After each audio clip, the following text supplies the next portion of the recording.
Cineverm. Hello and welcome to Cineverm, a podcast discussing films in and out of the cinema. My name is Anthony Renteria, and today I am joined by Helen Albee Cottingham. Hello, it's me. And this week we are discussing the 2007 film Lars and the Real Girl.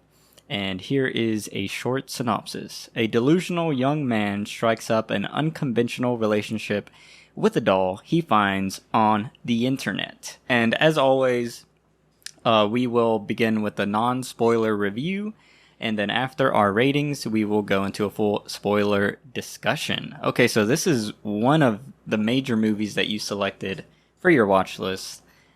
I'm excited to hear your opinion on this rewatch, because I assume you've watched this movie multiple times? Yes, I've seen it many times. I saw it in the theater when it was new. It was it may be the only good movie I've ever seen on my birthday, because I tend to go to movies on my birthday, and I have a terrible track record of choosing just clunker, flop, bad, embarrassing movies. And this is one that had a huge effect and that I loved and that I've loved ever since and owned on DVD until I lost it. I was upset to discover it was gone when I tried to bring it today to watch it. But it's one that I've seen many, many times, and it's one that still holds up no matter how many times I watch it. Yeah, that's awesome. I'm glad you lost the DVD because I liked seeing it in high definition. The HD was really nice. I guess just one technical thing I just want to bring up from the top is I wasn't expecting a beautiful looking film, shot design wise and compositions and editing and stuff and lighting. And this movie was really pretty, yeah, consistently really, really pretty. And there was a lot of shots that I just really enjoyed and wanted to kind of stay and look at. So that was a surprising, awesome thing. That's something I really love in movies is when the visuals add to the emotional or the vibe or aesthetic of a piece, and especially when it relates to a character.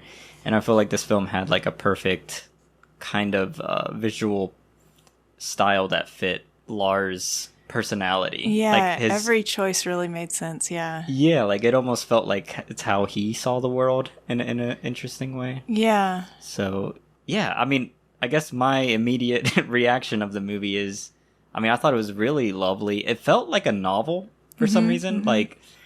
Another movie that gave me this kind of vibe, and it's a completely different movie, but What's Eating Gilbert Grape? Oh, I haven't seen that. Oh, well, it's a decent movie. I don't know. I think some people don't like it, but I thought it was cool. But the main thing that really resonated through that film to this one was the energy of a community gathering. And I don't want to get into any spoilers, but there's a nice this film, I can see a filmmaker tackling this subject or material in an insensitive kind of disrespectful way, and I kind of got scared it was going to do that early on, but then the movie shifts very comfortably into this just a lovely kind of warm people wanting to help another person. Yeah. And that was the whole kind of message of the movie. And I wasn't expecting that. I thought it was just going to be a comedy about a ridiculous thing, but it was totally taken seriously, and it was just heartwarming all the way through. Yes. And that was really nice to see. Yeah, this movie hits every mark for my taste. Yeah. Slow, weird, quiet, moody, about the goodness of people, about a strange situation that people come to rally together to deal with. Yeah, and I think that, of course, a movie that I love would have good shot design. I have good taste. Yeah. Yeah. Oh my God. And then we got to talk, again, without spoil, there's a lot of stuff I want to get into in the spoilers with this movie, specifics, because I feel this has a lot of depth. And one of the biggest aspect of that, I think, is the writing. And I had never heard of this writer, Nancy Oliver. She wrote it. Oh, she's written a lot of TV shows. But the way she wrote these characters, and then the way the like narrative kind of like unravels was very interesting and was unlike what I was expecting in a good way. Like it felt like everyone got their due, and it felt like an ensemble piece, but it also felt like everyone was just a supporting character to Ryan Gosling. Yeah. And I think like Supporting characters can have internality. This is yes, Exhibit A. Yeah, like this is just such a radical departure from the last movie we watched together, which was Ruby Sparks. Ruby Sparks, and how everyone was two-dimensional. And just consistently in this film, everyone felt like a fully detailed, articulate, and multi-layered, multifaceted, and like Real living person. yeah, real living person with like perspective and desires and goals. And especially like there's 3 women in this film that I think are like essential to Lars's life, but then they also have their own life. And I just think, I mean, it's no wonder because it's a female writer that she wrote those 3 characters brilliantly. And they're the like, for me, the most interesting characters aside from Lars. And I mean, even the girl, Bianca, Yes. is like a fully formed character, and I thought that was also amazing.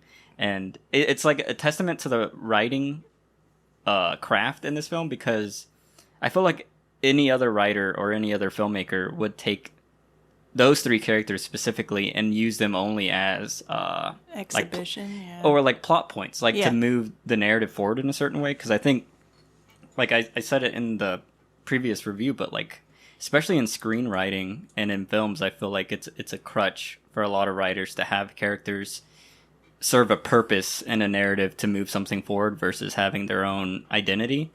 And yeah, she just did a brilliant job with all these characters. I was gonna ask you like your opinion of all the characters, because Yeah, no, that's one of my favorite things about this movie is this feels like a real town and all these people feel real and the houses feel lived in and the church feels like a real church and just every aspect of it is just alive. It's just breathing. It's in the room with you for every minute of the movie. And that's something I find it's extremely important to me. That's one of the things that I love about this movie and why this movie keeps coming back in my life. Like I keep wanting to watch it again. I find it comforting to watch.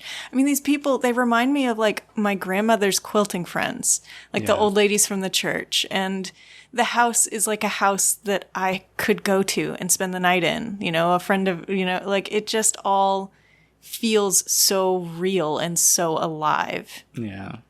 So Yeah, and that, I mean, I don't know how they did it, honestly. Like, it's one of the, it's like, you know, it's a great film, or at least for me, in my perspective, because I want to be a filmmaker. Like, I know a film is really great when I instantly feel confused on how they nailed certain things. yeah. Because, like, it's just, I think someone could watch this movie and not enjoy it and then think, oh, well, it was just it is what it was. But there's, like, I think nailing a tone is so incredibly difficult in filmmaking, and like anyone who's worked on a set or works with, you know, because you're working with actors and crew, and there's so many departments that all have their own individualistic taste and preferences, and to make all that mesh, and then for it to be such a strange concoction like in this film, but then also feel warm and like beautiful. Yeah, and you have to be so bought in to make a story about a sex doll be so kind and sweet and gentle. Yeah. Oh my god. And then also like another thing I really liked was the score in the film. Yes. I'm not a musician or instrumentalist or know a lot of instruments, but there was like this plucking heavy bassy string, I guess, that was being plucked during a lot of the emotional parts, and I really loved how that sounded and resonated with like Lars's emotion, and that was like super beautiful. And all the plinky pianos that kind of went with the snow and the ice melting. It was all reminiscent of that. It is a great score. It's definitely a great score. My God. And then I like the like small sets that they use. Like there's like a bowling alley and the houses and the streets and the towns, and just all the exteriors of like this wooded, snowy landscape. All that stuff was super beautiful too. But I guess I wanted to ask you one major thing. Like, what do you think about all the like performances and stuff? Oh, I think they're perfect. The only one that I kind of don't like is Emily Mortimer's performance. Really? I think she struggles to maintain her American accent, and her British accent leaks out a lot. And that's the only aspect of this movie that takes me out of the movie and kind of makes me remember that, oh, this is a movie with actors. Because I can almost forget and let myself think this is a documentary at certain points. But Emily Mortimer, as soon as she starts speaking, I'm like, oh, you're a British girl that is fighting to continue to have an American accent. And I hear it under there. But otherwise, yeah, no, Ryan Gosling, this movie doesn't work without him. This is the movie that made me a devotee of the Gosling. Like, people talk about so many of his bigger movies, but I'm like, no, this is the one that I point to say he is a great actor. He's one of the greatest of his generation. Bianca, the doll, is a character with internality because he's doing the acting for both of them. Yeah. And not in a stupid, corny, cartoonish, like, guy with a hand puppet way. Like, he's not doing the voice of her. He never does the voice of her. He's just the way he stops and listens to her and then repeats what she just said in, like, such a genuine way. Did you hear that? That's so beautiful. Like, it makes you feel like what she said was really touching, and it makes you feel touched by her, and she's just plastic sitting there. And it's entirely his performance that makes the whole movie work. Yeah. And I think that the brother's performance was really good.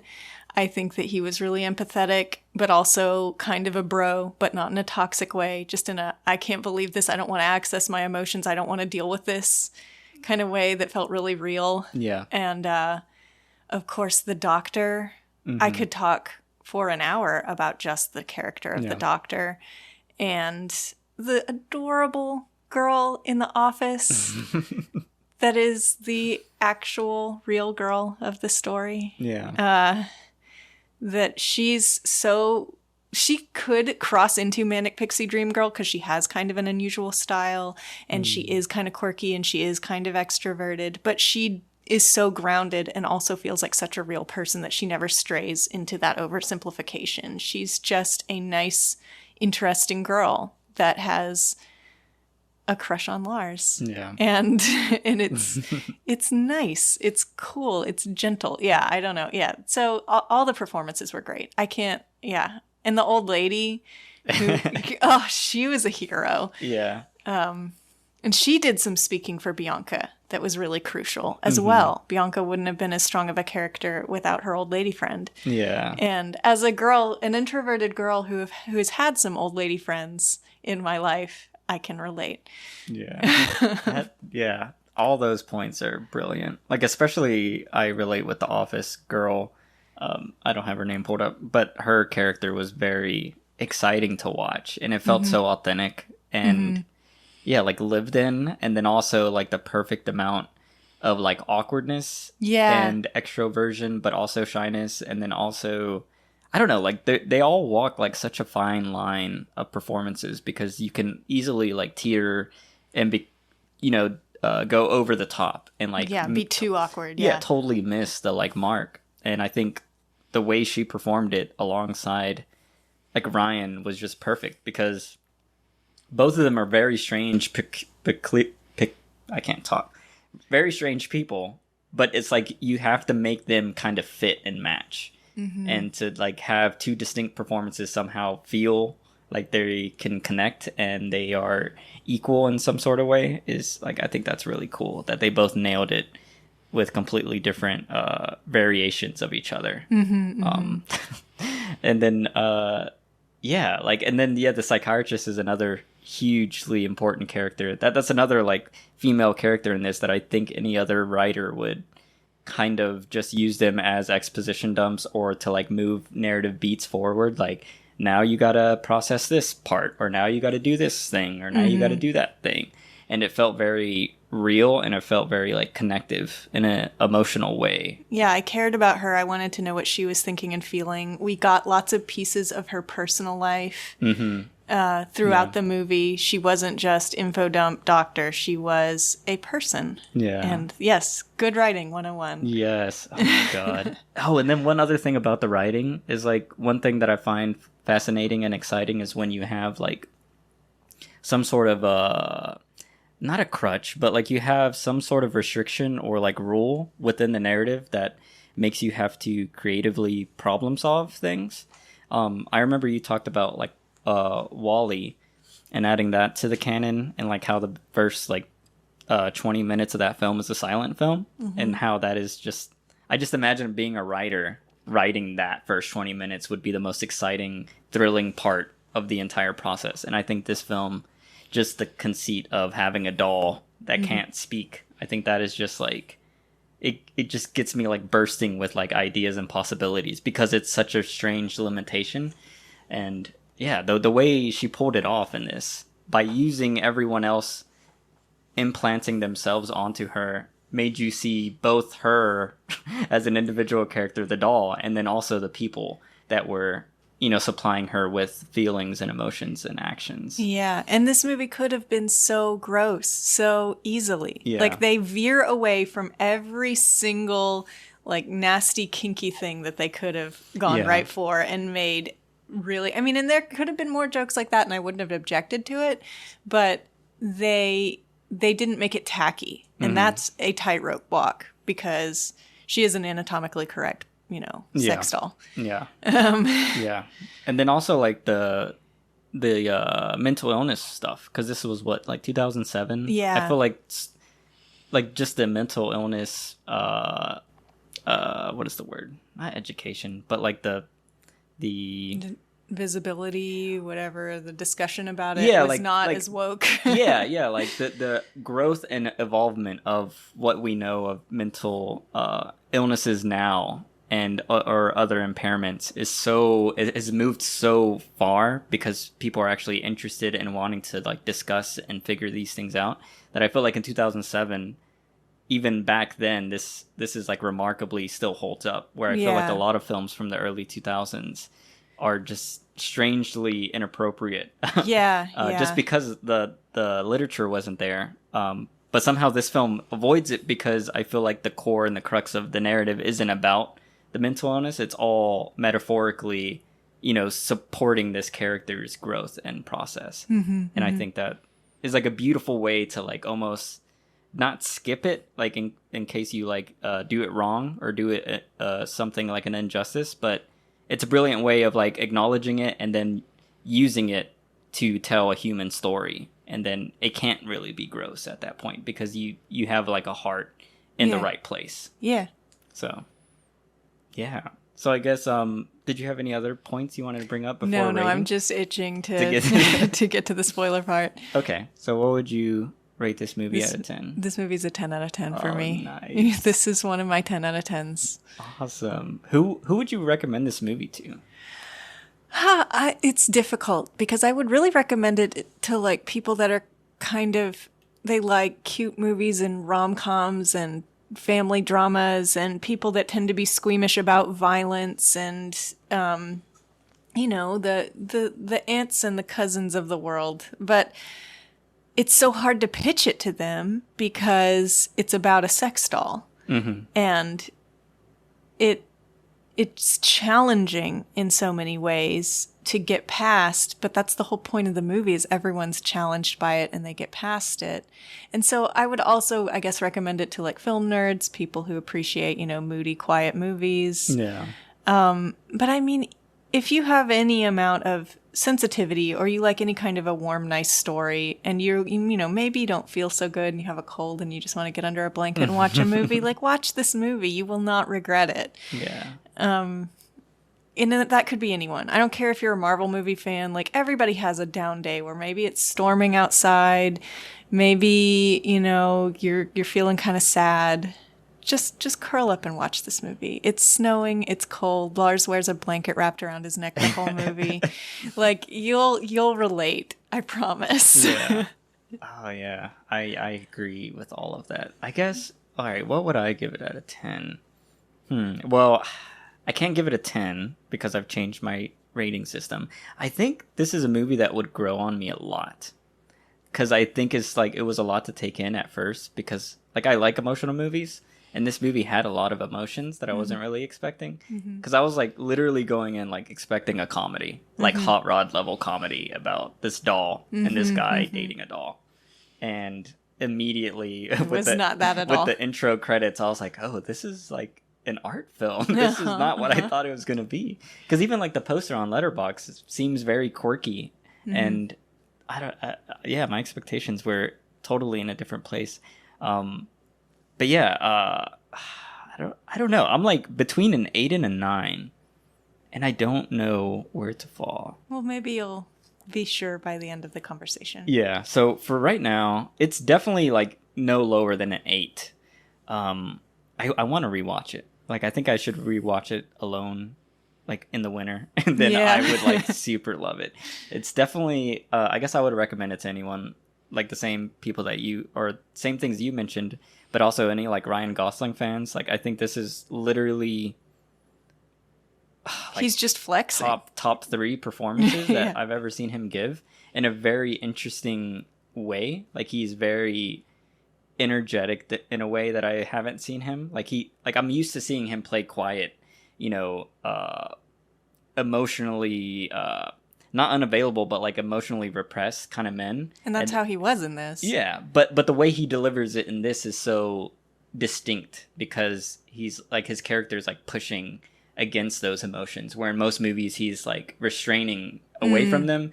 This one, it felt like he was kind of going towards it because of the whole, the interactions with the psychologist and the other moments that we'll get into. But so yeah, I'm gonna give it an 8 out of 10. I think it's a great movie. I can seriously see it going up to a 9 out of 10. Yeah, it's a heavy recommend to everyone. So yeah, that concludes our review portion of Lars and the Real Girl. If you don't want to be spoiled, you can pause the podcast now, and while you do that, don't forget to subscribe, leave a review, or comment on what you thought about the film or our takes on it. And you can also follow us on Facebook, Instagram, Twitter, or email us at cineverm@yahoo.com, and be sure to check out our snazzy website, cineverm.com, where we also have written reviews. And speaking of reviews, be sure to check out my personal YouTube channel, A Lonely Critic, where I do shorter solo reviews, and check out Helen's podcast, Movies for Decades, where Helen and her brothers, Colin and John, discuss films through the decades, and it's a really awesome podcast. You should check it out. Now, let's get into the spoilers for this movie. Where do you want to start? I want to know what you think it's about. The film? Yes. Oh, gosh. Okay. What I think it's about. What is the core of his motivation? Yeah, of why he created this delusion. Yes.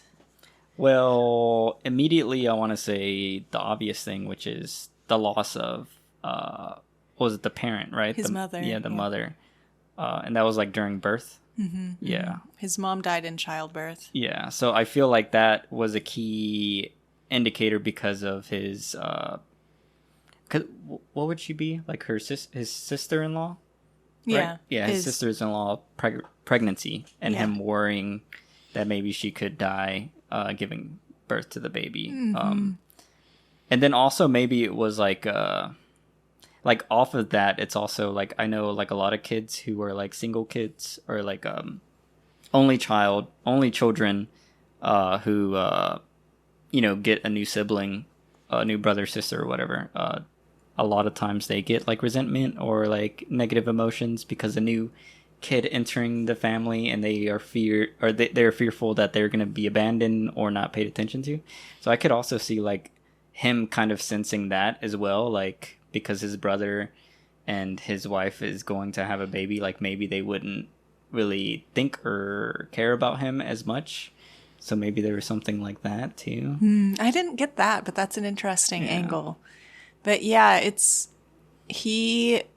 also he has a crush on the girl that has a crush on him at the office, the new girl at the office. Yeah. And he's terrified to let himself love anyone because he watched his dad just turn to nothing after his mom died. And that's the only version of his dad he ever knew, was a heartbroken shell of a person.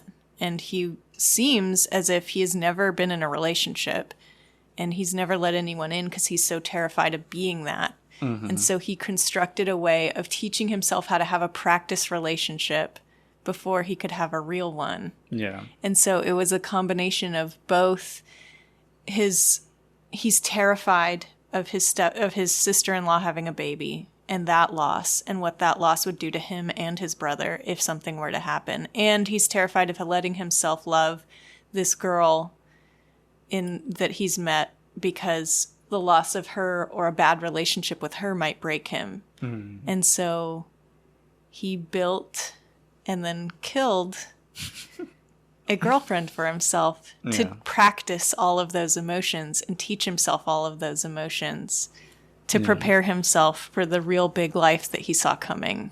Mm-hmm. And that's so amazing. Wow. Yeah. Yeah, that makes a lot of sense. And that's what's so like beautiful about this metaphor and like this whole message is that it can be so multifaceted. Like it can be that 100%. It can be the other thing 100%. And it can be other things like 100%. And they all work. And none of them take away from any other idea or concept. And like there's enough seeds for all of it. Like there's enough like emotional information throughout the film that would easily allow you to see those perspectives. Yeah. And also I think because he was an extremely lonely kid and an extremely neglected kid, that he really did feel like he was invisible and that he didn't matter. Mm-hmm. And this was also a lesson in finding out that the whole town does care about him. Yeah. And his family cares about him. And all that rallying around Bianca wasn't Bianca, it was him. Mm-hmm. The whole, like, every single person in the community was like, oh, Lars needs help, let's go. Yeah. And yeah, the willingness then for him to learn that was also extremely important. Yeah. And important enough where he could shake the girl's hand with his hand. Yeah. Because that's another thing that I loved about Lars is he hates to be touched. Mm-hmm. And it physically hurts. And I'm not that bad, but I don't really like people to touch me. I find it really invasive. Mm-hmm. I'm not a huggy person. I'm not even really a handshake person. It's kind of a germophobia thing. It's also just feels very personal and very aggressive, kind of, to be hugged, like by a stranger, especially. Yeah. It's like, I just met you. God, don't press your whole body against me. No. And so like the fact that Lars has a big hang up about that, and then he gradually teaches himself to get more and more okay with it while working with the therapist. And that moment at the bowling alley where he takes his glove off and just shakes the hand of that girl. It was like as romantic and electrifying as a kiss would have been in another movie. Just their skin in this shot with the light on their hands.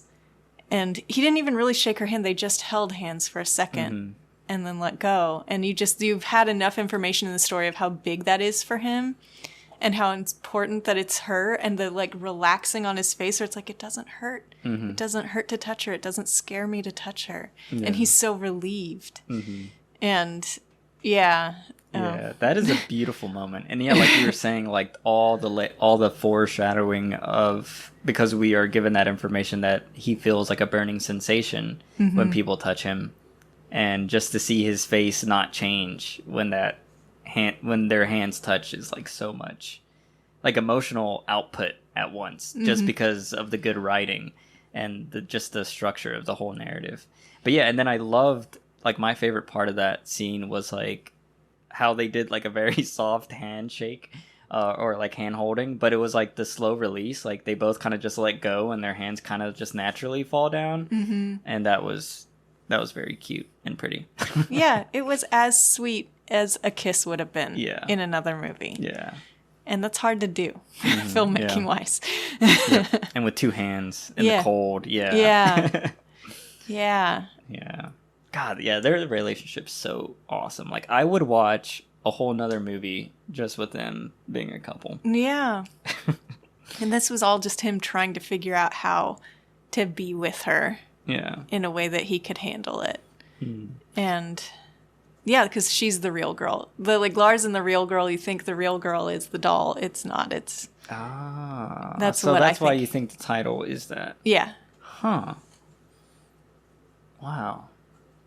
Yeah. But like, okay, let's see if we should go through this more or unpack this more in a different way. But yeah, like just from the very beginning, I want to know like how disturbed or crazy or broken did you think Lars was in the beginning, with him staring out the window, with him being like that weird hard blink that he does throughout the movie, and him like not talking to his coworkers. I was a little bit nervous if it was going to be like how you said, like badly portraying not holding up to mental illness, and if it was going to seem more uncomfortable, that like how strange he is, and if he was going to come off as creepy this viewing, but I was relieved that to me he didn't. But Yeah. I was wondering how you feel about that. Yeah, no, I feel the same way. And I guess, yeah, like, because the way there's it was, I don't know if you've seen, what was it called? Good Time, with Benny Safdie is one of the directors of that movie, and then he's also an actor in the movie, and he portrays a character with mental illness. And he's, like, to research for the character, he spent a lot of time, spending time with other mentally ill people. And, like, one thing he kept thinking about was, like, I need to make sure, like, I think the, like, stereotype is you always perform down to someone with a disability. And what he, like, learned in his process or whatever. And I think he does a great job in that movie. And it feels so real and authentic that it's, like, almost insane. Like, I remember when I first watched it, I thought I didn't know he was the director. I didn't know he was, like, an actual actor. Like, I thought he was just, like, a mentally ill person that they got to be perform in the movie. And then when I realized he wasn't, I was like, that is insane. But one thing that he talks about is, like, you always want to perform up to a disability. Like, someone with a disability is more than you and has a deeper understanding of the world, and their perspective is greater than yours could ever be because of their disability. And, like, I just thought that was, like, such a beautiful tactic and way to approach it, because the norm is to, like, go down, but it's always go up, because someone who has something that you don't have means they had to excel at something else to make up for it, and their experiences is greater than yours will ever be because of the thing that you have that they don't have, So I don't know if Ryan Gosling did that for this, but it felt kind of like that. Like, he never felt like he was playing down or anything like that disrespectfully. Like, it always felt like he was emoting even more than a normal person would. Yeah. And, like, that hard blink felt like a very intense expression. And that was, like, my favorite thing about his performance was the, like, hard blinking and the, like, the way his face would, like, try to, like, I don't know. It felt like he was, like almost like he was, like, squeezing out emotion. Yeah. Like, if his face was an orange, It was just contracting. just contracting it out and also trying to withhold it and let it out. And just, it was just so good. And like, I don't know how actors perform this well. Yeah. Like, it's just mind-boggling to me. And I think I would just, like, be in complete awe, like, if I was, like, on set seeing, him work in this movie specifically, because he does a great job. And it isn't, and I want to be clear, Lars doesn't have a disability. Like, they say that in a moment of, okay, there's no chemical imbalance, nothing's misfiring in his brain, there's no deformity, it's not genetic, he's just delusional. And I feel like it's really great how they break down what exactly that means. Like, and there's, he's suffering from a delusion. He will get well and be normal again, or he won't, but you have to ride it out and you have to play along because you can't change his mind. Yeah. And that's something that I think people have been talking about a lot lately in a darker way with people that get sucked into QAnon, where it's like, don't argue with them, don't write them off as people. When someone gets really, really obsessed with something like that, just be like, well, I'm still here in case you ever I disagree with you, but in case you ever decide you need to talk, I'm still here. And there's the not necessarily play along with QAnon, but don't fight with them. Don't try to change their mind. Like, that's how you deal with a person with a delusion, is you just stay present. Yeah. And this movie is all about staying present for a person that's struggling. And he really, really is struggling. Yeah. But he's not. Yeah, he was more functional when Bianca was there. She got him out of his shell. He got himself out of his shell by bringing Bianca into the picture. But anyway, a beautiful moment in the movie that I really love, that is sort of an example of him pushing himself out into the world, is how he cried in the car after he left that party. Because he was so happy to have been at a social event and been okay.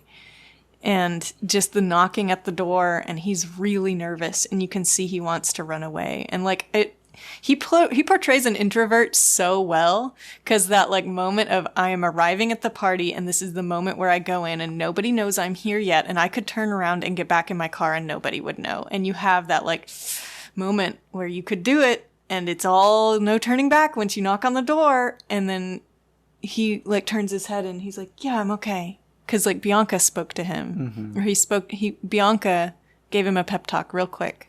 You got this, or whatever she said in his mind. And then he went through the door, and then he had such a good time at the party that on their way back, as he was leaving, he cried because he was so grateful that he had finally had the courage to do that. Yeah.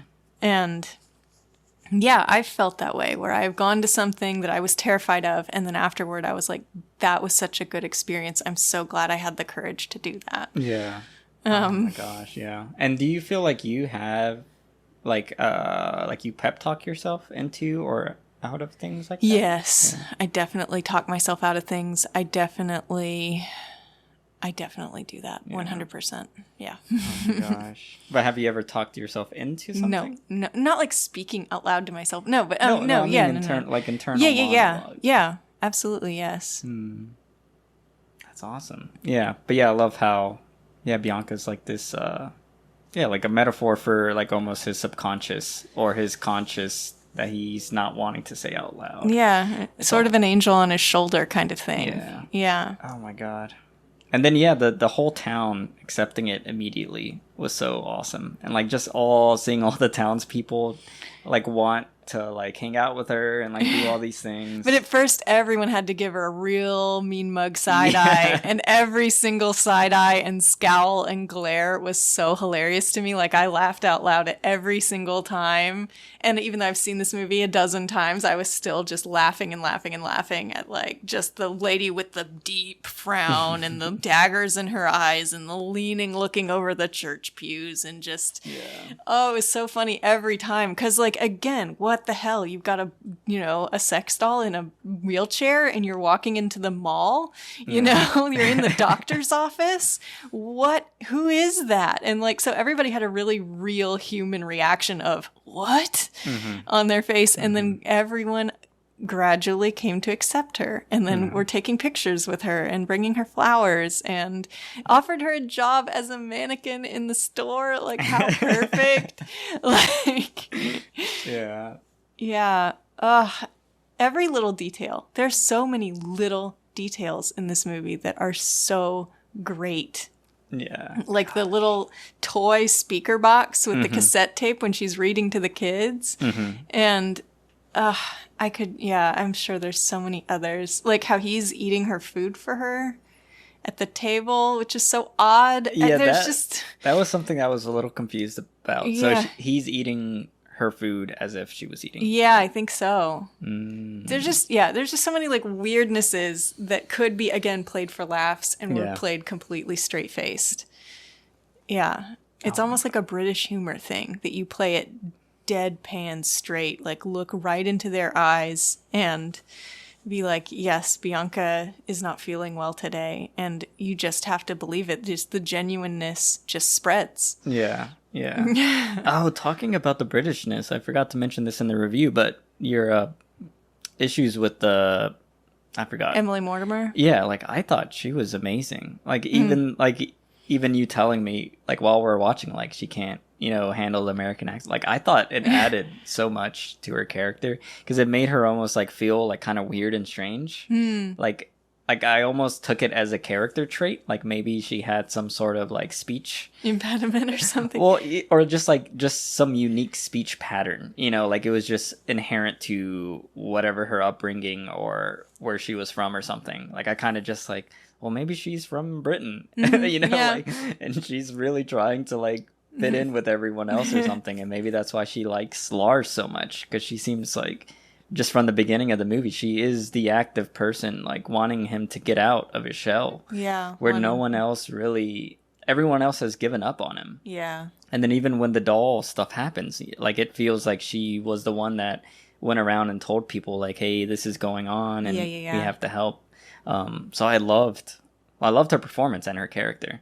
And then also the brother, I think we mentioned this in the review, but just how, like, it's just so funny watching this after Ruby Sparks and this brother felt so real. And there was like so many moments of like the brother or Lars talking to the brother, about an emotional thing, like about the passing of the mother, and then the issues with the dad and how the older brother ran away. I like really loved how all that dialogue like came out in like their performances, because it was so like it was almost like nothing answer, but it's like there's just always like this weird under the surface. Yeah, like especially with like family members, like that's kind of like what I experience is like if you try to like expose some emotion or trauma, it is very like difficult to like talk about it or nail it down for some reason. And it's just like this weird dance of like avoidance, but it's also acknowledgement. And then like I don't know, it's just so like it like in most of my experiences of it, it's just like a nod and like kind of teary-eyed, and then you just walk away. Yeah, It's like that. We processed it, but like we really didn't. Yeah, you didn't say it, the words, yeah. And I do like how the brother never really grew out of that. Like he still stayed that way, even like during the funeral. Like he couldn't even get out the words to say thank you to the psychologist, and even at the very end, he still kind of remained your typical kind of, male character who can't really emote, or male family figure who can't really connect because they don't feel comfortable. Yeah. Like I immediately was thinking like, dude, you need to like have some sessions with the psychologist. Yeah. Now that Lars is okay, you need to go weekly because you have some issues, my dude. Like, yeah. Oh, I love the psychologist so much. Do you think that she was in love with Lars? Oh, you were getting that vibe? Yeah. Why? Explain. Because at the end, at the funeral, when Bianca is dead and the whole town comes to her funeral, and she's watching, I can't believe we can't remember the name of the girl in the office. But she's watching Lars and adorable office girl interact, and there's so many emotions happening on her face, where she's like, she's relieved and she's sad and she's kind of realizing this is the real reason. It's not so much the pregnancy, it's this girl. This is why Bianca came to town. And it all makes sense to her now. It's dawning on her. But she's a little sad because she really liked Lars and she felt really close to Lars. And maybe she confided in him in a way that she hadn't confided in her other patients. And she felt an attraction to him and a warmth, a love for him that she had developed because of his sweetness towards Bianca, and because, it was maybe, she knew it wasn't appropriate with her role, but just the look on her face as she watched them talk. There were so many things going on her face, just of, aha, oh, I see, oh, well.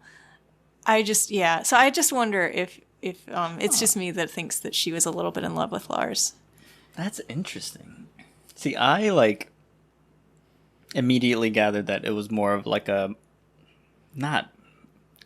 it was more of an adult kind of like, I don't want to say motherly, because like I don't think it was that, but it was just like because she is a widow, right? Like her husband died. Like it was more of a platonic kind of love versus like her ever wanting anything with him. But maybe like the negative feelings of like, was like, I'm not gonna really see Lars anymore. Yeah, that could be it office too. And he's well now. Yeah, she's gonna miss him just as a person. Yeah, like they became more than just client psychologist. It was a friend and someone that she grew to want to actually take care of in a personal way. Yeah, because it didn't even seem like they were really like paying or charging for sessions. Yeah, and stuff. Like so. Which is totally unrealistic of America, so. Oh my God, but yeah. What a beautiful performance that she gave, though. Yeah. Yeah, and how just quietly, calmly serious she was about Bianca's condition, but she wasn't introducing... She said her blood pressure was low, but she didn't introduce any other information, and she let Gosling provide everything else about her condition. Yeah. And that moment where Emily Mortimer was straight up angry, basically. How could you let this happen? Why are you doing this? When Lars said that Bianca was dying, and the doctor's just like, Lars said she was dying.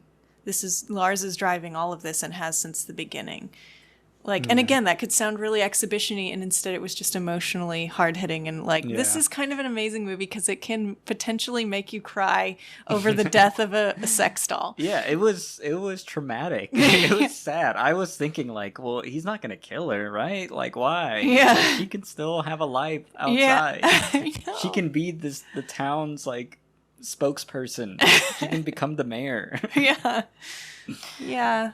But she had to die for him to move on. He had to teach himself how to deal with grief, and he had to prove to himself that he was stronger than his dad. And that he could move past and grow beyond that. Yeah, and his dad could not. And it really hurt him. It really damaged his childhood.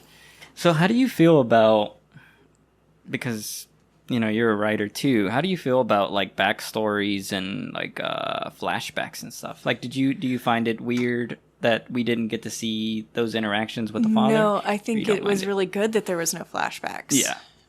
But I don't object to flashbacks as a thing. I think they can be done well. I just think that this movie did not need them. And it's a flex, but it's a worthy flex to go ahead and try to tell it in conversations. Yeah. But sometimes the conversations can sound so forced and fake. Yeah. It only worked here because of Ryan Gosling's performance. And because of, like, I don't think the brother did as great as a job as Ryan Gosling, but what he gave Ryan Gosling to like feedback off of, I think did so well. And since it was that like back and forth between two characters, and it was more of an emotional thing versus, like, I feel like a lot of backstory and like even when they don't do the flashbacks, they just like explain a past event, like, oh yeah, you remember when Dad died in that car accident, and it's almost just like a dump of exposition. Yeah, and it's like, you mean they haven't had this conversation before? Like, Or like, it happens a lot in like sci-fi and stuff, I noticed. Like the thrusters that are like built from blah blah blah blah blah, and they like give all this like extraneous information, which is cool, but it's like, why can't you do that? Wasn't that all by in blowing basic up training? The thrusters and then being like, this is what we lost.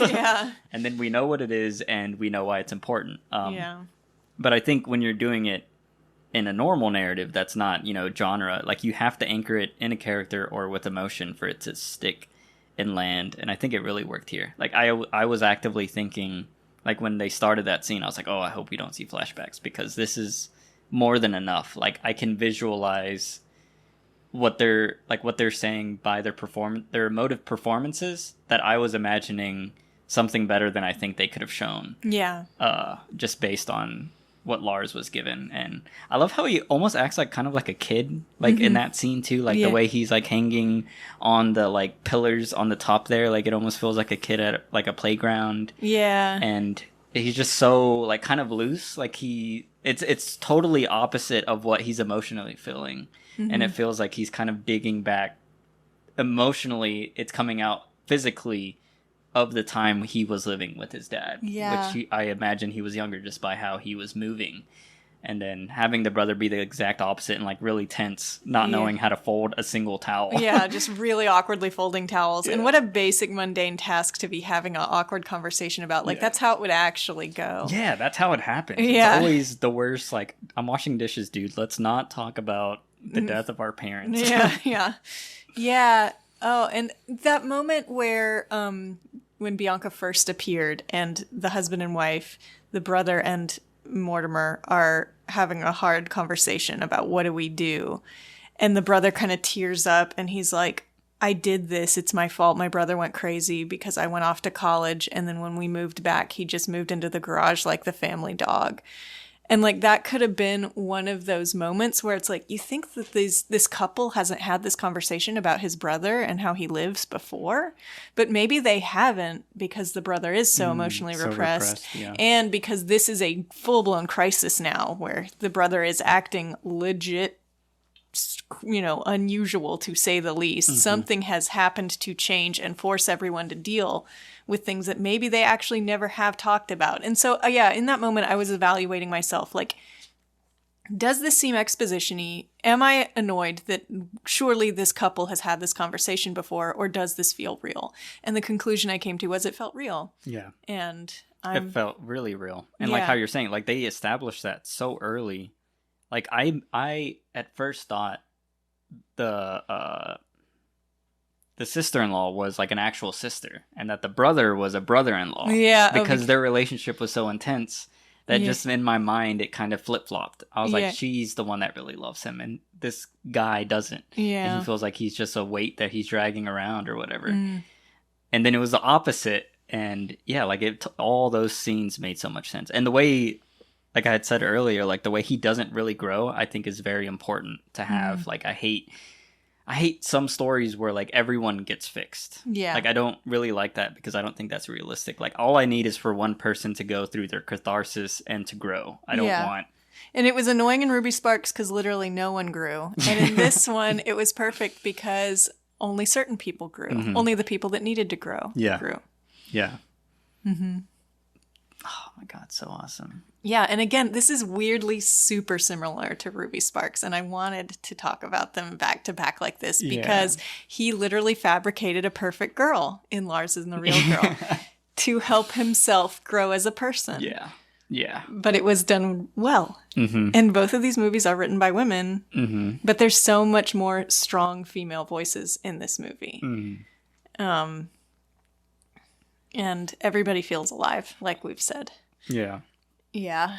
So there's no criticism. We can't say anything bad about this movie. Oh yeah. What is the criticism? Yeah, that's what I was thinking. Like, why don't I want, like, I don't know. I think I am very slow to love movies unless it really like touches me. And I think the disconnection I have is I haven't really grown up with like big family or with friends or relationships like that. Yeah. So like, even though I thought it was super heartwarming and lovely and hopeful and inspiring, it's just like in my brain somewhere it just doesn't connect or something. Yeah, and it's like too schmaltzy, too sappy. No, like, and that's like this movie didn't feel that at all. Like I actually really like it. I feel like it's a perfect balance, like in my taste for like sad, lonely despair, but then also like hopefulness. So.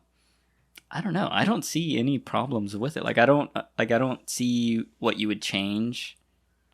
I even really liked his brother's coworkers that were just a bunch of like working class bros that were all like conspiracy theories and I wish I had a girl who didn't talk, her to her.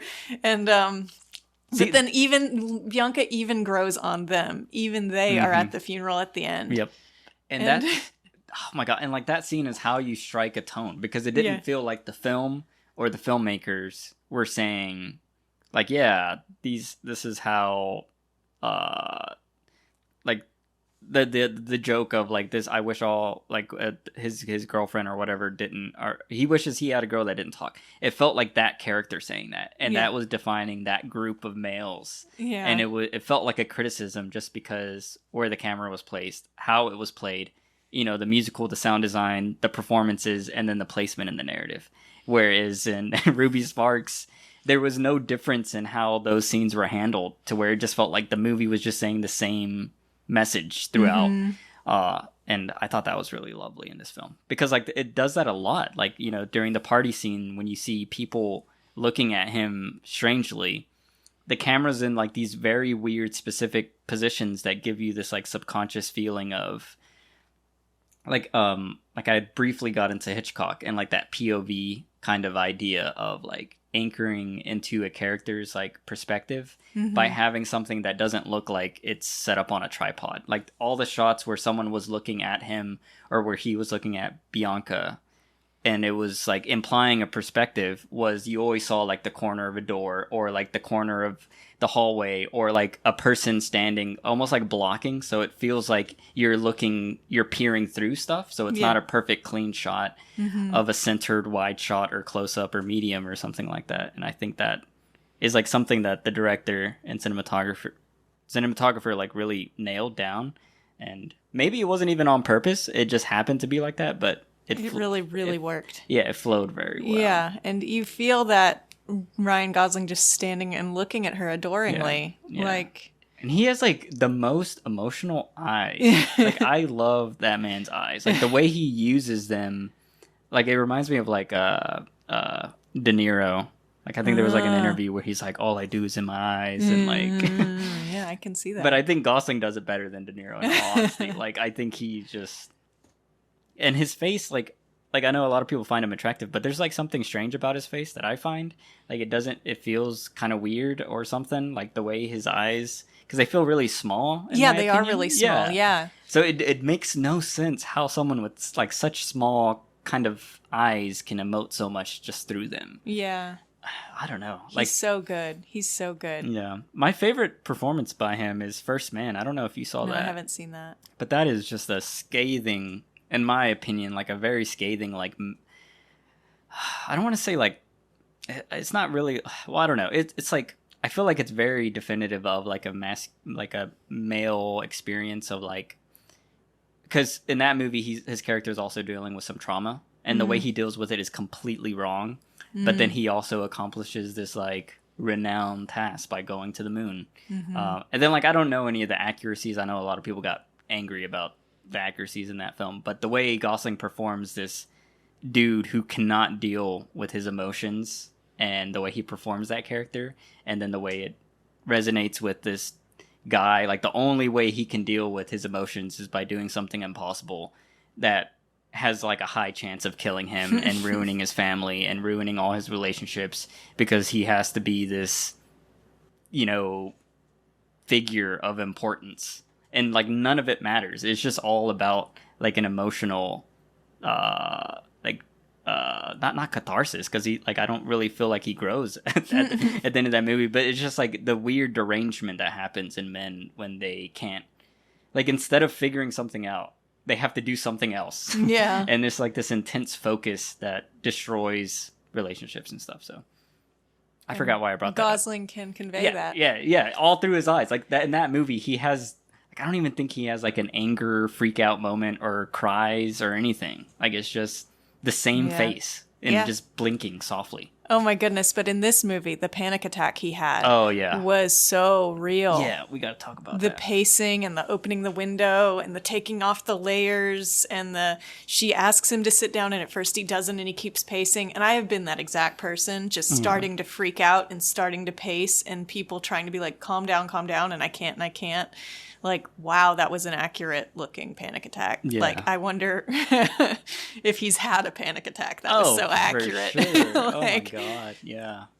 I mean, that he was probably having an actual panic attack. Like, I've always wondered, like, with actors and performers, like, because you're feeling that, like, if you're performing it and you're believing it in that moment, like, wouldn't your body produce the same reactions? Yeah, like, I don't know. Like, I wonder if you, like, because like when an actor cries, like, I feel like at some point you could get too deep into it to where you're actually crying, and it could just make you like just ugly cry. You know, like it's not even acting. Now you're just crying. You feel horrible. So I wonder if like an actor can rile themselves up into a panic attack and then have a real panic attack. Yeah. Because that looked pretty authentic. Yeah, it did. It looked really real.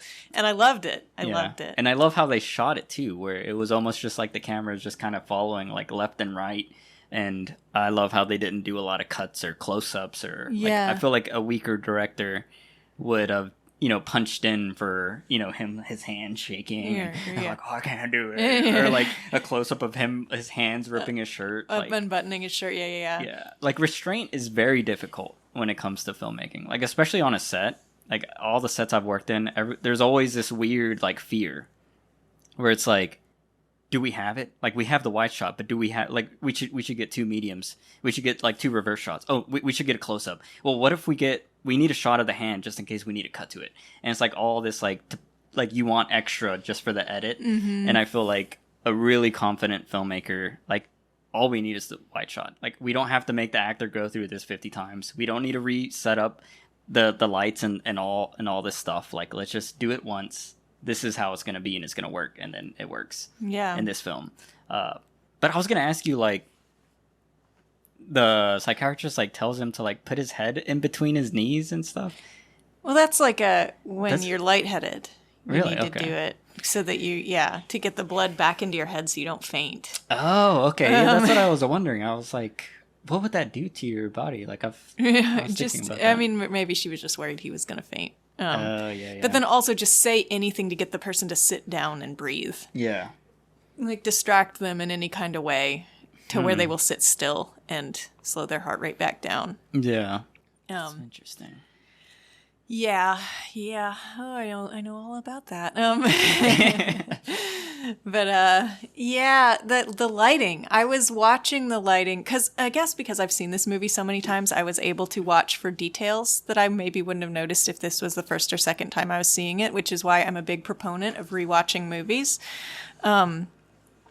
The part where he's chopping wood outside and he's kind of yelling that no one cares about him, and he's just had a Oh, big fight with yes. Bianca because she was made plans over his head that he didn't know about, which is just a preposterous thing to say out loud. But Everyone wants to hang out with her. yeah, It's my girlfriend. yeah, and it's so funny because this movie's so brilliant. That's like a crisis in the film that he's mad that everyone wants to hang out with his blow up doll. But yeah, so he's out there chopping wood and he's kind of throwing a hissy fit. And I was like, I hate scenes at night in movies a lot because there's so much light and you can see so much of their face. And it's like, this would not be this well lit IRL. And this time it really just seemed like the porch light. Yeah. It didn't seem like way too much light to be a nighttime scene. And I was happy about that. Yeah. And it had a very like spotlight kind of effect. Yeah. And yeah, that is like just shooting in the dark is incredibly difficult. I mean, shooting anything is incredibly difficult because it's never the obvious thing. Like even interiors, you're like, oh, well, this is just like how our room looks with the window open. And then you see the real like set photo and there's like 20 fucking lights everywhere. And yeah. it's like, why? But it's like all the minutia and like little things that break your brain. And especially for like exteriors, because like you're saying, like in most movies, everything's well lit and you're like, wait a second, like there's no lights around. They're in the woods. Where is this light coming from? Yeah. And in this, they had that perfect, because, you know, they set it up earlier when he's cutting wood that it's right behind the porch. And, like, you could immediately assume they had a fog light, because who wouldn't, you know, out there, you know, for animals or whatever. So, yeah, and it looked really pretty. I liked how it, like it was just that huge, like, spotlight. Well, not huge, but, like, the way it glowed on them was bright enough, and then it just immediately like cast it out, or I mean like it ended right after them, so it almost felt like there's some shots where you have like a very like low field of focus where the background's like really blurry. Like the lighting gave that effect where everything behind them felt very distant, and it was just like them together Really and having then, an intense conversation. Yeah. And then I love the performance of him cutting the wood. Like he misses and like doesn't cut the wood right. Yeah. And I love when that happens because like I feel like a lot of like movies where an actor's doing something and they're supposed to be emotional, they always do the thing perfectly. And you can tell they rehearsed it like 20 times because they were nervous about cutting or doing whatever thing. And in this one, he felt like he was absolutely concerned about the emotion. Like the wood was completely secondary. Yeah. And yeah, that was really cool. Yeah. And he'd established that he's really good at chopping wood earlier. Yeah. So you could tell he was really upset because he was being really bad at it. Yeah. Oh my god. And then the whole like schedule thing where he was supposed to play Scrabble with her. Like I would lose my shit too if I had a Scrabble date and it was just no, I'm just kidding. It was such an old man thing to be mad about. But yeah. And I loved how the old lady was the one that told him off in Bianca's voice, like, "Oh, she's a person with her own life, and you need to get used to that. What would you do if you had to wait all day at home for her while she was at work? Would you? Or she wouldn't even ask you to, you know?" And that's such a good little like. You know, that's the fight that the girlfriend has with the boyfriend in other movies. And here's this, you know, old church lady having the fight with him instead. And it's just beautiful. I just love that scene. And again, like, that's like the like genius screenwriting thing. Because it's like, all right, they have to have a fight. How do I make them have a fight? And then you are killing like two birds with one stone by having a fight with a character you've introduced earlier as like a church-going person, old lady, but you're getting her life through her and then also having the fight with him. And then the thing I love the most about that is how it ends. Like she doesn't give him time to respond. And like you could kind of feel like he could have like said something else after like she gave him that whole thing.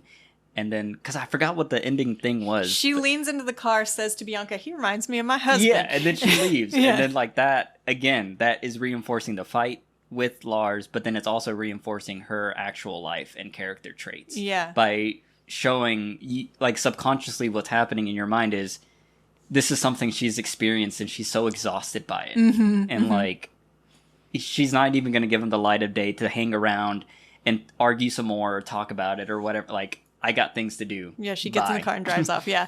And it's perfect. Yeah. It's such a human moment. Yeah. Yeah. And Lars is kind of like, well, shit. Like, Yeah, he kind he of just hangs walks his off. head. Like, he's like, well, I guess she's right. Yeah, 'cause she she does is. wait around Yeah. all day for me. Yeah. Like, he's learning about how to be a relationship from all the other women in the town. Yeah. Through Bianca. Which is why I want a movie with the office girl, because Yeah. they're going to have a beautiful relationship. Yeah, no, he gave CPR to the teddy bear. Oh my god. It was so cute.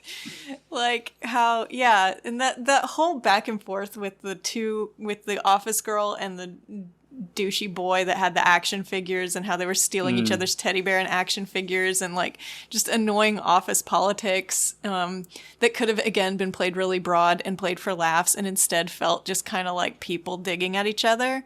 And people who are getting on each other's nerves, but also kind of flirting and also kind of fighting. And like, that's just how like people thrown together in a tight space tend to behave. Yeah. In my experience. And, yeah. And just how she's crying because she went through a breakup, but also he had been really mean to her about her teddy bear. And Ryan Gosling's there talking to her about it and comforting her and simultaneously like giving very earnest CPR to the teddy bear. Yeah, very serious. And she thinks it's so funny and she's got that really endearing giggle. And so she's like crying and laughing at the same time. And she's really touched by all of it. And testament to her and to her character that she is never jealous of Bianca, really. And she's like tries, and she considers Bianca her friend because she knows Bianca's Lars and she likes Lars. And like this could have been like where she's standing and staring at him when he first comes in the church and she's in the choir and she's still standing up when the rest of the choir sits down with just her mouth hanging open. And that could have been a moment where she's like, oh no, I had a crush on this guy and turns out he's crazy and I'm done. And it could have been this whole arc where she's completely turned off by him and completely scared of and creeped out by him. And she has to gradually get okay with this man that has a delusion. But instead, she's just buys in from the beginning. Like she's shocked at first.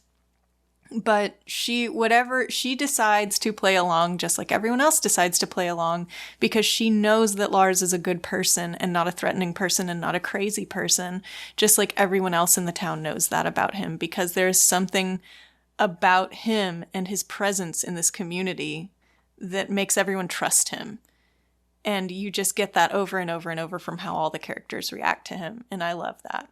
Yeah. And that is beautiful. And then it's also like, so there's that, which is another testament to the writer, like to choose that path. Because like as a writer, every path is like, you have an infinite amount of possibilities. And someone could easily go down that route and find that the most interesting because it causes more conflict. Yeah. And like writers are trained to do Seek the out most conflict thing. And that I feel like a lot of people fail because they focus on that.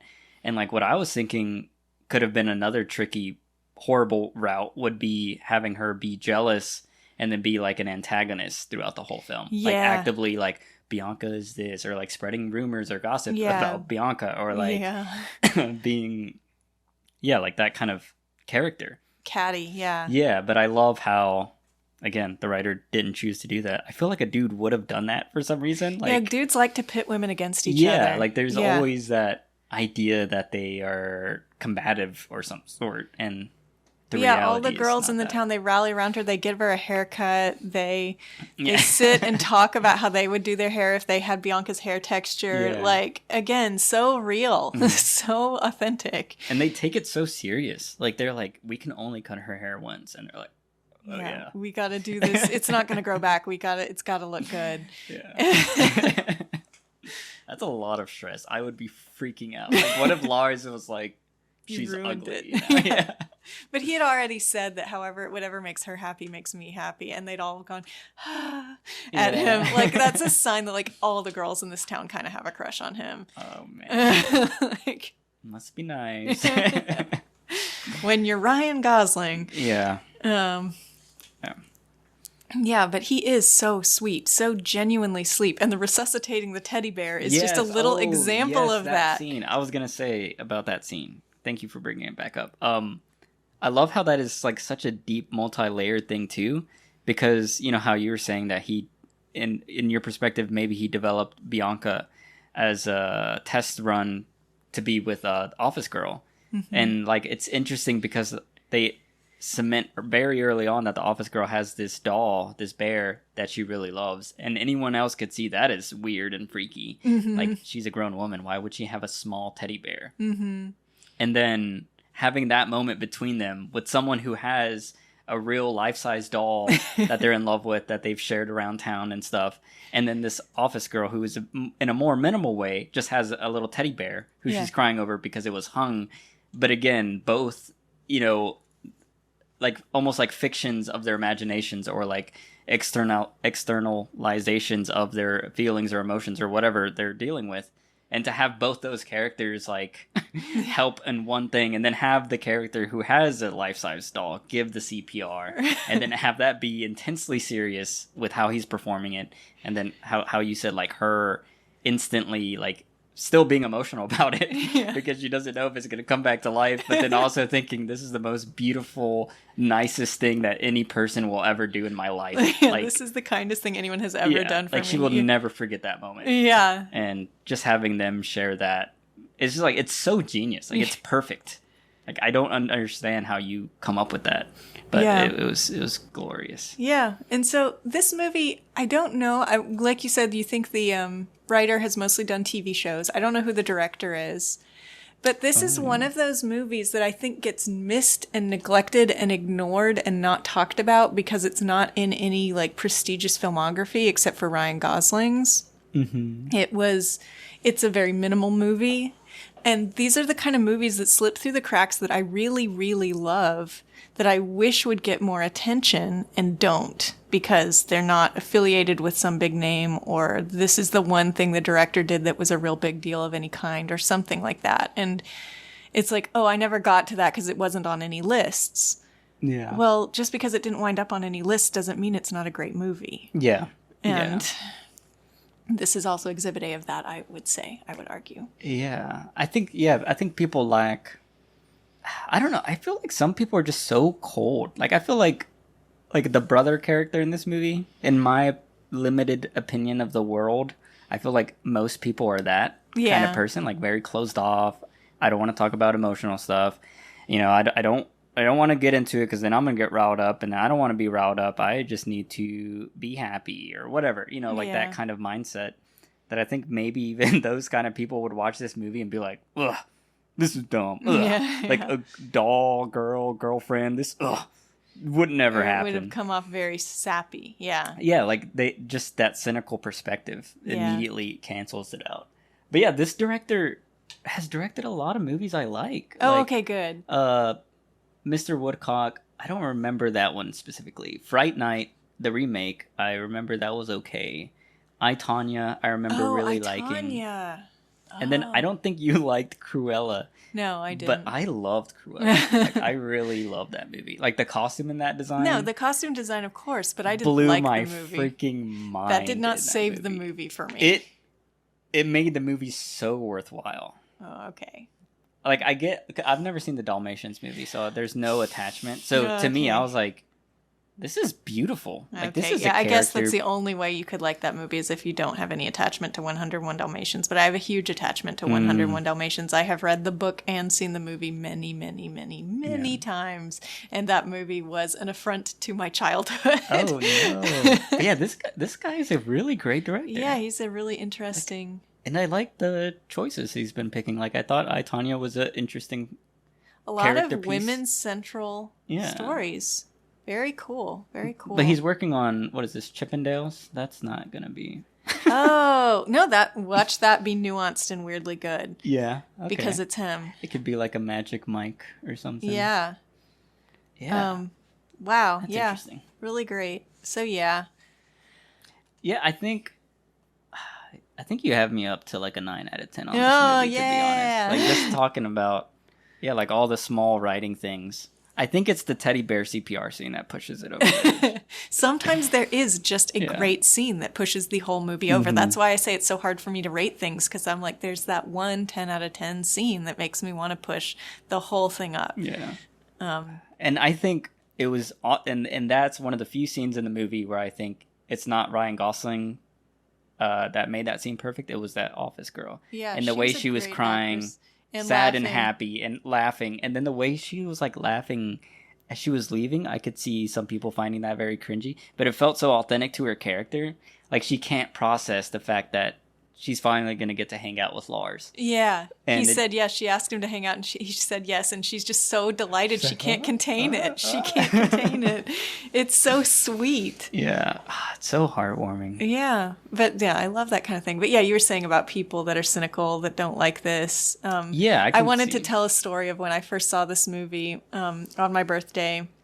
There was a man who I knew went to my church, and he was, as we were walking out, he was wiping his eyes and like seemed really embarrassed to recognize us, and that we recognized him, because this is, my parents' generation age man, white man, crying, like openly, like kind of gasping and wiping tears from his eyes and blowing his nose outside the theater as we walked out. And he kind of sheepishly looked up at us and was like, that one turned out to be a tearjerker, didn't it? And we were like, yeah, it really did.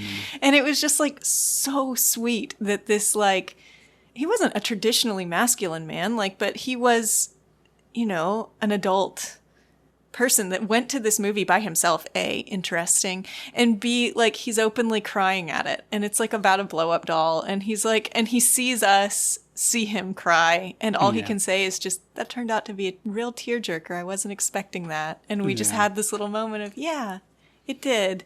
And that's what movie magic is. Yeah. Yep. Absolutely. That's the power of film right there in a nutshell. Oh my God. Yeah, and that's so beautiful. And then like that's like, yeah, the ultimate goal. Cuz you got to think he probably thought about that movie, like even going home or even later on, like just randomly. Like that's the kind of stuff that, like, I don't know. I like seriously feel like I would not be alive if it wasn't for movies. Like for what movies have taught me. Like just because I hardly had any parental figures in my life. Like I feel like almost all the life lessons I've ever learned were from movies. Which could be real bad. It's a good thing you got a Sundance obsession, because you could have learned some really bad lessons there. Well, like, I mean, like, I only learn when something, like, emotionally connects with me. And I think bad lessons just don't connect with me. Yeah, that's good. Because there's no real emotion there. Yeah.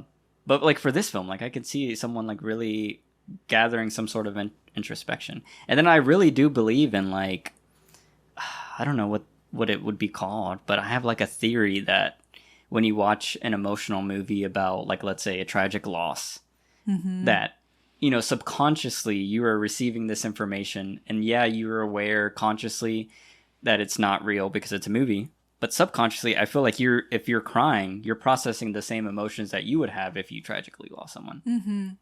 And I think it's like in my opinion, for me personally, it's like a form of like therapy, like pre-therapy of events that could happen to you. Like, I don't think I would ever have a blow-up doll, but like if I did, I would have like a point of reference now. Because but like the grief of losing a girlfriend, or the grief of like how to process your mom dying, or like having been raised by someone who was really, really emotionally distant. Or having a brother who you cannot connect with. Or having a sister-in-law that is desperately trying to connect with you. Yeah. And like I think that's very important. And I like hearing when people have reactions or think about movies afterwards. Like that is like the greatest offensive thing to me, is like if I watch a movie with someone and they're like immediately like, what do you want to eat? Or what are we doing for dinner? Or like, I'm like, what?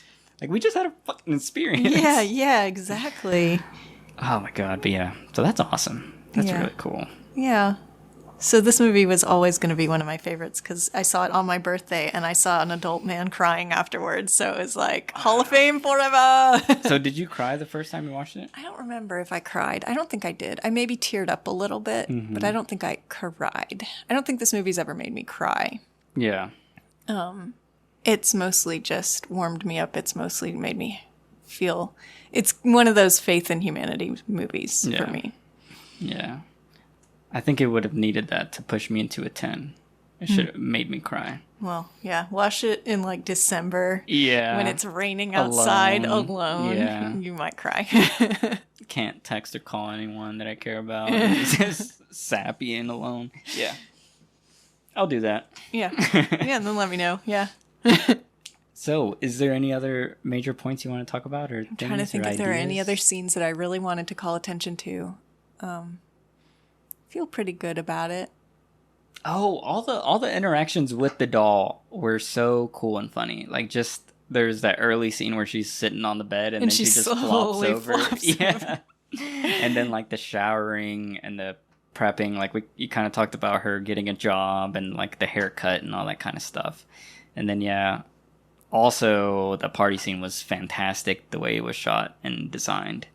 And then also another thing is like, I'm very happy they never did like a sex scene. Yeah. With the doll, because that was, I mean, technically the doll's literal function in reality, and I think that was an easy thing that any other writer would be like, well, at some point we're gonna have a sex scene. It's gonna be really weird, but it's gonna be crazy or something. Yeah. So yeah, I liked how the writer didn't do it, and then I didn't feel miffed about it was not something I wanted. Yeah. As soon as I felt their connection, I was like, I don't want them to do that. Yeah. And I mean, cool. The one kiss was him saying goodbye to her, and it was really tender and really sweet and really powerful. And it's like, all right, actor boy, kiss this doll. And like you love her more than you've ever loved anyone, and she is dying. And it's like, how do you do that? And then he did it. Wow, Gosling, wow, you are an artist. That is a great point. Yeah. I guess one thing I had a question about, like, how did she die? Because he was in, like, the river with her. I think he was trying to wake her back up. I think that she, I don't think he drowned her. I think that she died, and he was out in the water with her trying to get her to wake back up. And he was just grieving so bad that he just waited out. He was just crazy. Yeah. Yeah, but I was a little bit worried about that. Like, in that moment when they went out to the lake for the first time, or when they had the second time or whatever, they went out to the lake and they were having a fight. Which, how great to have, like, that fight with him where he's, like, outside of the car yelling at the car. Are you done yelling? Yeah, yeah, again, how to stage a fight with an inanimate object. Yep. How genius. But yeah, and so they're sitting by the lake and they're having a fight, and I feel like he started fighting with her as he bonded with Office Girl more. I was like, it could be really cheap if he like decided to murder her because he wants to be with Office Girl now. But he didn't murder her. He gradually let her succumb to whatever illness she had. Yeah. And it was natural, and he was really sad about it. And it didn't come off like he killed her off to be with the other girl. And I was afraid that this watch, that's how it would feel. And it didn't. Yeah. Even with the funeral at the end, like, I was like, they better not just immediately kiss or do something dumb. And it was very... It was just, do you want to go for a walk? Yeah. That line, do you want to go for a walk, was like as powerful as the laying the head on the shoulder at the end of Her to me. Oh. Like, that just little, like, everything's going to change from this second on. Yeah. And all these characters' lives are going to be better and different. Yeah. Yeah. Like, they're really not alone, even though maybe they feel like it, or... Yeah. Yeah. Yeah. It's great. Great movie. Awesome. It was an amazing movie. Okay, so did you have anything else? No, that's it. Okay. I'm trying to think. Make sure I don't have anything. I think it's canon. But... Oh, yeah. So, the final question is this canon? I would submit it, but I wonder if it's not... I don't know. I wonder if David would veto it. Yeah. Well, I guess just I feel like it could make you fall in love with filmmaking. I feel like it could change how you see. Like, if you had never seen kind of a slow, indie, weird movie like this, or you'd never really seen a movie about emotions and relationships tackled in such a creative way, and this was the first of that kind of story you had ever seen, I feel like it could really rock your world. Yeah. If you were responsive to it. Yeah. I will have to rewatch it. Yeah. I mean, it's my personal canon, regardless. For sure. Yeah, no one can take that away. Yeah. Because, it is definitely worthy of that. I don't know. I guess for the canon, and just what I'm thinking is, like, the objective But I don't know. The more I think about the canon list, the more I become frustrated with it because I'm like, there is no objective. Everything is subjective. Like, there is no real objectiveness. And I'm going to start to agitate for putting things on y'all's list that are not on any other lists. Movies that deserve to be on a list. Where's somewhere. David? Where's David? I'm going to call him up. Because that was my, like, I feel like I didn't explain my point very well in the Resurrections episode. But yeah, like, that was the thing. I was like, all the classics are already on every single list. You know, like, all of them. They're all there.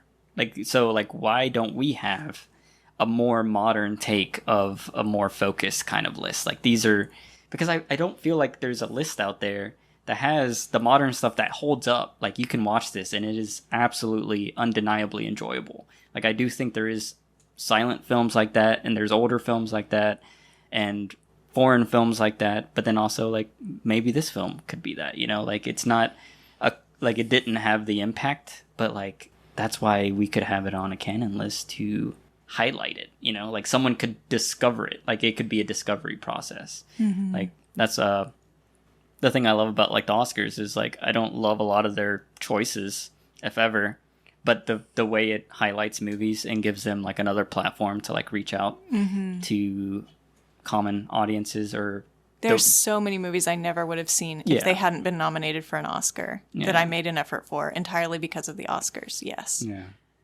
Saying all that, though, I don't know. I still don't think I would vote for it. Okay. I feel kind of bad, but no, that's okay. I don't know. I will rewatch it in December, and I'll be very cold and lonely. So we'll see. But awesome. Thank you for listening to this episode of Cineverm. We would be grateful and humbled if you could leave us a review or rating with your thoughts or comments on Apple Podcasts or Spotify, and if you could share us with your friends or family, as that helps us in our journey to spread the love of cinema. And we'll see you next time. Bye.